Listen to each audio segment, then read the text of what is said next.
Je m'appelle Emmanuel Van Brakel, j'ai 36 ans, je suis marié, j'ai 2 enfants, j'enseigne la physique-chimie en classe préparatoire au lycée Livette à Nantes et je suis élu depuis 12 ans. J'ai pu conduire un premier mandat de conseiller municipal, ensuite un deuxième mandat de maire, de vice-président à l'intercommunalité en charge des finances, des marchés publics, des équipements sportifs. Cela m'a permis de mieux comprendre la gestion communale et intercommunale, mais au-delà de cela, il y a surtout l'essentiel, la proximité avec vous, les échanges du quotidien, l'accompagnement, l'action pour le bien commun et le soutien aux agents qui font vivre nos services publics, souvent avec une polyvalence dont je ne cesse d'être admiratif. Alors une liste, ce n'est pas qu'un maire. Le 15 mars, il est important de rappeler que vous voterez pour une équipe. Notre équipe, dont je suis très fier, elle est plurielle. Elle est issue d'un collectif de plus de 30 habitants qui ont démarré les réflexions sur l'avenir de la commune il y a plus d'1 an. Les valeurs que nous portons sont l'écoute, l'engagement, le partage, le vivre ensemble, le collectif. Quelle vision pour l'avenir de notre commune sur le plus long terme ? Pérenniser l'existant en maintenant l'activité, en évitant l'effet de ville-dortoir, en ayant une vigilance à maintenir en état nos équipements actuels associatifs, sportifs, culturels, nos routes, en faisant connaître la commune dont le visage a radicalement changé ces dernières années, en conservant nos commerces, voire en accueillant de nouveaux. Développer la commune maintenant. L'accueil touristique, des animations dans le bourg ou à proximité, l'accueil de nouveaux habitants et de familles, sans oublier développer la fierté d'habiter cette commune après des années de grisaille. Alors le programme que nous vous proposons pour le prochain mandat a été construit avec vous, grâce à vos retours, lors des réunions publiques, lors des sondages en ligne, lors des rencontres avec les nombreuses associations, la quasi-totalité des associations sportives, avec des agriculteurs, avec des commerçants, des artisans. Merci à toutes et à tous. Donc on va maintenant passer à la présentation du programme, comme je vous l'ai dit tout à l'heure. Donc 3 thèmes, ensemble dynamisons, rayonnons, préservons, bouvrons. Dynamisons Bouvron. Nous allons vous présenter nos projets concernant la vie économique, la famille, le sport et les associations, et puis la jeunesse. Notre premier axe est de soutenir nos commerçants et de renforcer l'attractivité du centre-bourg. Pour cela, nous accompagnerons la création de 3 nouveaux commerces. Nous souhaitons également pérenniser nos commerces existants. Enfin, nous irons régulièrement à la rencontre des commerçants et artisans et proposerons des réunions pour maintenir le lien. Pour plus de confort et de sécurité, nous souhaitons revoir la programmation plus localisée de l'éclairage en la prolongeant au-delà de 21h. À l'image des 80 ans de la reddition ou de la soirée d'inauguration de la place Simone Rigal, nous souhaitons rassembler les Bouvronais et diversifier les actions et les animations de la place, avec la création d'un nouveau moment festif avec food truck et grande tablée. Il sera également mis en place un conteneur logistique mobile, ainsi qu'un planning d'occupation des espaces publics. Enfin, nous souhaitons expérimenter la mise en place d'un marché nocturne. D'abord, le service enfance est un service public essentiel pour les familles. C'est la raison pour laquelle nous avons recruté une responsable diplômée du BPGEPS et 2 animatrices supplémentaires, mais également augmenté la capacité d'accueil au périscolaire en créant 30 places supplémentaires, ainsi qu'à l'accueil de loisirs en créant 12 places supplémentaires. Pour le prochain mandat, nous nous engageons à maintenir notre attention sur ce service essentiel aux familles en adoptant toujours les capacités d'accueil au plus près des besoins des parents. Concernant la cour de récréation de l'école publique, après plusieurs ateliers de co-construction avec les élèves, les parents et tout le personnel gravitant autour de l'école, nous avons récemment démarré les travaux de végétalisation de la cour d'école élémentaire Félix Leclerc. La poursuite des travaux de réaménagement et les nouveaux équipements que nous souhaitons conduire dans le prochain mandat nous permettront d'avoir une cour de récréation qui soit adaptée aux enjeux climatiques, mais qui permettra également des usages mixtes pour tous les enfants de l'école. Pour le prochain mandat, nous souhaitons faciliter les déplacements piétonnés et cyclables aux abords des 2 écoles, afin de permettre à chaque élève du bourg de se rendre à l'école à pied ou à vélo de manière parfaitement sécurisée. Cela passera par une réfection des trottoirs, mais également par la création d'une voie cyclable. Au niveau de l'école Saint-Sauveur, après la création de quelques nouvelles places de stationnement à proximité de l'école, nous constatons qu'il est nécessaire de travailler à la sécurisation de la circulation aux heures d'entrée et de sortie de l'école. Nous avons pris le temps ces dernières semaines de rencontrer un bon nombre de ces associations pour comprendre leurs problématiques et écouter leurs besoins. 2 attentes prioritaires se dégagent de ces rencontres.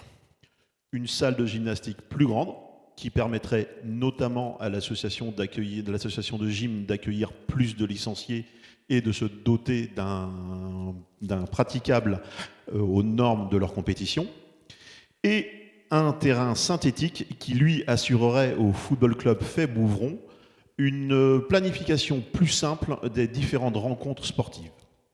Nous souhaitons proposer aux 12-17 ans la constitution d'un CMJ, Conseil municipal des jeunes. Les jeunes ont des idées, des besoins, une vision du territoire. D'autre part, nous souhaitons affirmer le soutien apporté à Tempo. Il s'adresse à tous les publics, en proposant notamment un accueil jeune, des actions familles, des ateliers culturels, d'autres autour du numérique et en soutenant des projets d'habitants. Et le prochain projet d'envergure est le remplacement des locaux vieillissants par une nouvelle construction. Après avoir souhaité rendre notre commune dynamique pour vous, nous souhaitons qu'elle soit encore plus attractive, ouverte vers le monde et fière de son patrimoine. L'an dernier, nous avons célébré les 80 ans de la reddition de la poche de Saint-Nazaire. L'équipe en place avait mis un parcours mémoriel sur le site de la reddition. Nous souhaitons continuer nos actions pour valoriser ce parcours avec 3 actions majeures, en le référençant notamment sur des sites spécialisés dédiés à la Seconde Guerre mondiale, en aménageant le site de la reddition, notamment avec des tables de pique-nique couvertes, tout en préservant la solennité des lieux, et également en renforçant notre travail avec l'Office du tourisme de notre territoire. Mais bien évidemment, notre patrimoine ne se résume pas uniquement à la reddition. Il y a notre église. Ces dernières années, depuis 2020, c'est plus de 700 000 € qui ont été investis, notamment dans la réfection de la toiture et également, très dernièrement, dans les luminaires, la mise en lumière de l'intérieur de l'église. Nous comptons donc poursuivre ces actions sur ce monument, avec notamment la réfection des vitraux, la restauration des portes de l'entrée et également engager un processus de labellisation en tant qu'architecture contemporaine remarquable grâce au clocher de l'église qui a été reconstruit après-guerre.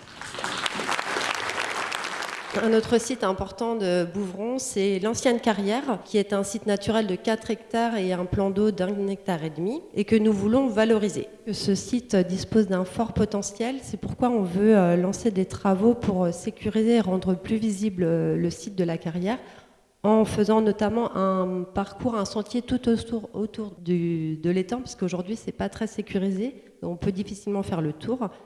Et puis, on voudrait aussi créer un cheminement piéton jusqu'au site de la reddition.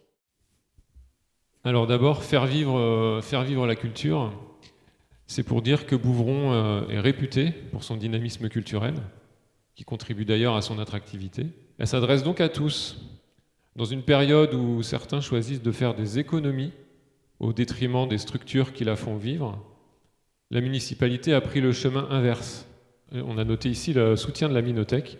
C'est devenu un maillon important de la vie associative, un lieu de partage, un lieu de rencontre entre les associations, entre les habitants. C'est un lieu d'animation aussi, un lieu de spectacle, d'émergence d'idées nouvelles. Donc sur Bouvron, nous avons la chance d'avoir une superbe salle de spectacle. Comme on a tendance à dire, c'est notre zénith local. Et nous souhaiterions développer des liens avec d'autres salles de secteur afin de se retrouver moins seuls.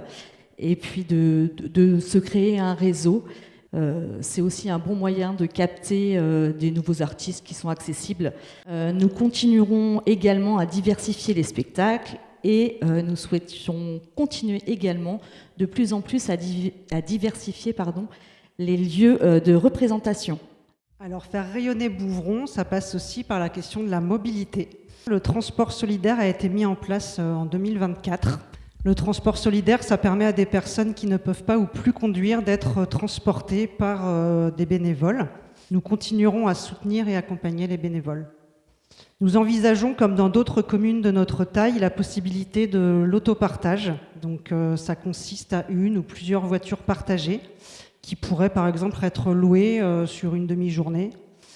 On le sait, les passages de lignes de car régional à l'EOP sont en diminution, à Bouvron en tout cas. Nous pensons qu'il faut au contraire développer ces moyens. Nous avons donc mené une enquête pour connaître les habitudes et les attentes des Bouvronnais sur leur trajet vers Blain ou vers Savenay. La proposition d'une navette Bouvron-Savenay intéresse 60% des répondants, ce qui laisse penser que beaucoup de personnes seraient prêtes à prendre le train à Savenay pour éviter les longs trajets du domicile vers le travail en voiture. Je passe du car vers le vélo parce que c'est également une façon de rayonner que d'aller se promener en vélo. L'un des projets de notre collectif, c'est la prolongation d'une liaison douce entre Bouvron et Savenay, toujours. Plutôt que de bétonner des pistes cyclables isolées, nous proposons de valoriser l'existant, à savoir utiliser les chemins de remembrement. Sur une voie partagée, la signalétique est claire, le tracteur reste prioritaire, mais le cycliste y trouve une sécurité qu'il ne trouve pas forcément sur une route départementale.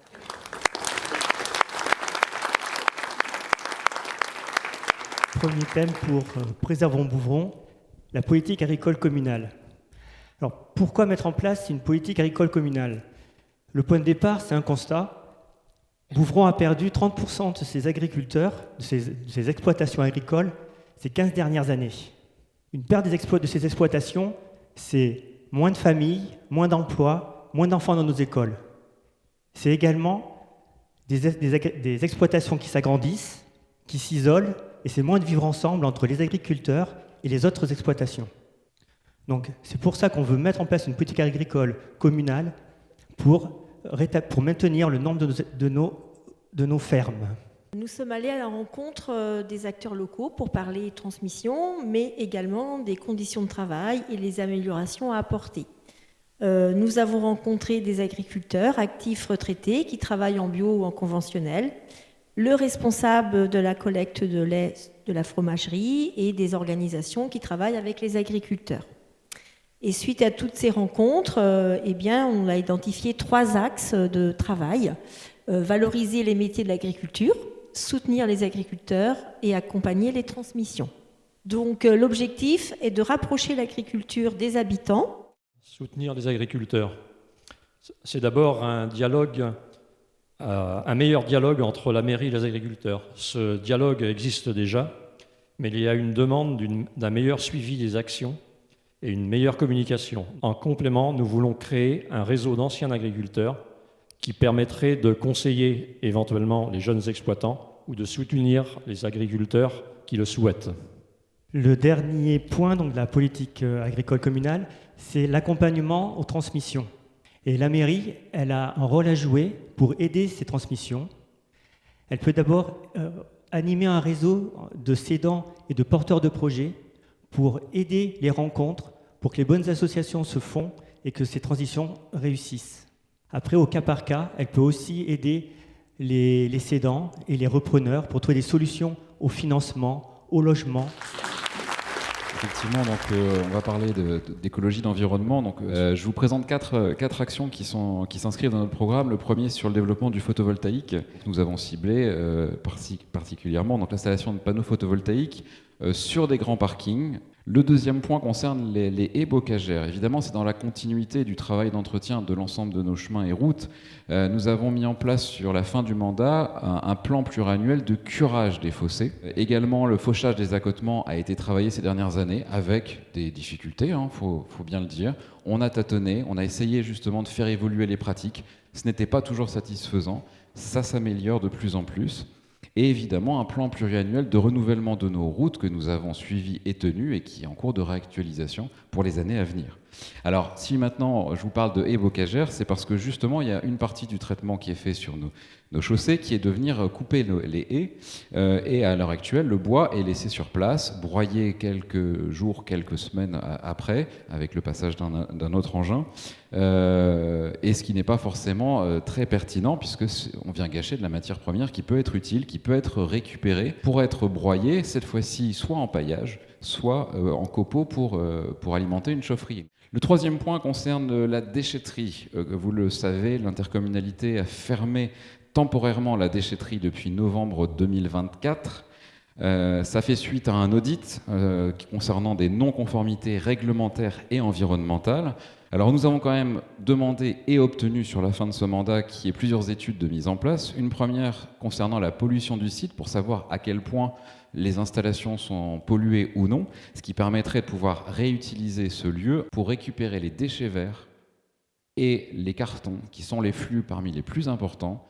Le dernier axe concerne le garde champêtre. Aujourd'hui, les élus et les agents font de la prévention en lien avec l'urbanisme, en lien avec l'environnement, que ce soit les dépôts sauvages, aussi en lien avec la déchetterie, les pollutions environnementales qu'on constate malheureusement au quotidien, des problématiques de sécurité et de salubrité. Il y a des solutions qui sont adaptées à nos communes rurales. Donc c'est le garde champêtre. C'est proche d'un policier municipal, mais avec une orientation davantage rurale. L'objectif est bien, en embauchant un garde champêtre, de faire de la prévention, de la médiation, faire en sorte que les habitants, tout le monde respecte les règles, ce qui est le cas de la majorité d'entre nous, on sait bien. Mais évidemment, l'objectif premier n'est pas de faire de la verbalisation, c'est d'abord d'accompagner pour le respect des règles. Moi, je vais venir vous parler santé, un sujet qui nous concerne tous. Parmi les pistes de réflexion qu'on a pu avoir, c'est notamment, par exemple, de salarier un médecin généraliste. C'est quelque chose qui a été expérimenté sur des communes, notamment en Loire-Atlantique, comme à Batte-sur-Mer. C'est un modèle qui fonctionne, en tout cas. Il permet de sécuriser l'installation d'un médecin.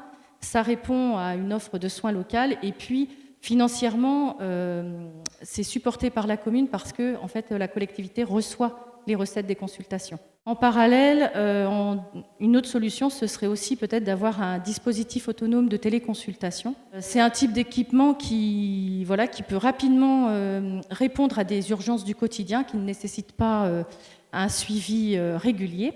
Et ce serait un moyen concret, en tout cas, d'apporter une réponse locale. Je vais vous parler solidarité et accompagnement social. On a un projet de créer un pôle des solidarités sur notre commune. Alors cet objectif, c'est de rassembler dans un lieu unique un ensemble de services d'accompagnement pour que chacun puisse trouver rapidement une écoute, un soutien et puis des réponses. Et dans ce service, dans ce pôle de solidarité, en fait, on viendrait rassembler des choses qui existent déjà, à savoir le centre communal d'action sociale, dans le même lieu que le France Service, qui est déjà très bien identifié par la population et qui les aide au quotidien dans leurs démarches administratives, l'accès au numérique, le lien avec les services publics, tout en ayant aussi l'accès aux services postaux. Je vais vous proposer de conclure et de pouvoir passer à la dernière partie de cette soirée. Donc le 15 mars, vous avez le choix. Nous avons la chance dans notre commune d'avoir effectivement ce choix démocratique. Et nous vous proposons le choix, d'une équipe très investie qui a pris le temps de travailler ces sujets, je pense que vous avez pu vous en rendre compte ce soir, de rencontrer de nombreux acteurs et qui se connaît déjà très bien. Mais également le choix d'une méthode, un travail collectif, des décisions partagées avec les habitants au travers des comités consultatifs et des groupes projets, avec des prises de décision en transparence comme nous l'avons déjà fait sur ce mandat. Et enfin, le choix de propositions claires et concrètes pour développer une commune encore plus accueillante, dynamique, qui rayonne par-delà ses frontières, qui prend soin de ses habitants, de ses agriculteurs et de l'environnement. Merci à tous encore pour votre présence. Bonne soirée.